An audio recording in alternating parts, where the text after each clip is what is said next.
پہلے تو میں اپنے بڑے بھائی اور میرے وکیل ہیں ڈاکٹر بابر اوان صاحب، انہوں نے اپنی ماہرانہ قانون بحیثیت ماہر قانون انہوں نے جو آج دلائل پیش کیے وہ انگریزی میں کہتے ہیں hitting the Nile on the head.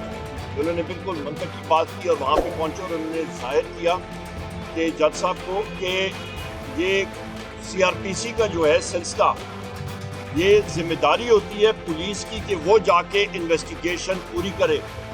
یہاں پہ یہ وہ راج کے ٹائم پہ پولیس افسران چاہتے ہیں کہ جی سب لوگ آئیں اور ان کے سامنے جھک کے بات کی جائے، تو وہ چیز جو ہے وہ آج ظاہر کی ہے ڈاکٹر بابر اوان صاحب نے، اور میں ان کا شکر گزار ہوں.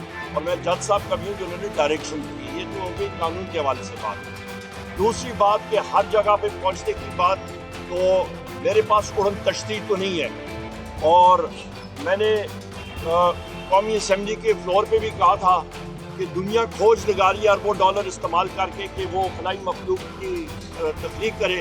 ہمیں تو PTI والوں کو روزانہ خلائی مخلوق کا ٹاکرا کرنا پڑتا ہے اور خوبی کو ڈالنے میں ہمیں مل جاتی ہے. تیسری اہم بات یہ جناب کہ جہاں تک آپ نے بات کی ہے کہ اس قانون کے حوالے سے میں سمجھتا ہوں یہ کالا قانون بننے جا رہا ہے. پاکستان کو شمالی کوریا کی طرح، یا پھر جس طرح سٹالن کا ٹائم تھا USSR میں، سوویت یونین میں، یا پھر آپ کو فرانکو کا اسپین یا ہٹلر کا جرمنی، اس ٹائم کے جو قوانین ہیں وہ یہاں پہ نافذ کیے جا رہے ہیں. لوبے لباب کے کوئی شخص، خاتون یا مرد کوئی بات کر نہ سکے، یہ اہم بات ہے.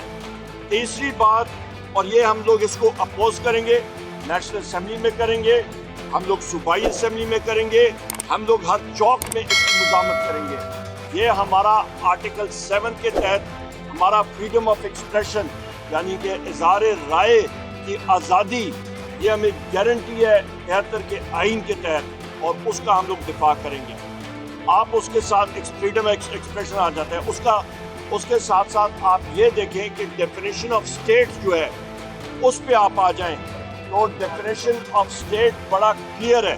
میں نے آپ کو بتایا فریڈم آف ایکسپریشن وہ ایک دوسرا آرٹیکل ہے، آرٹیکل 19 ہے، اور جہاں تک ڈیفینیشن آف اسٹیٹ ہے وہ آرٹیکل 7 ہے کہ ریاست ہوتی کیا ہے.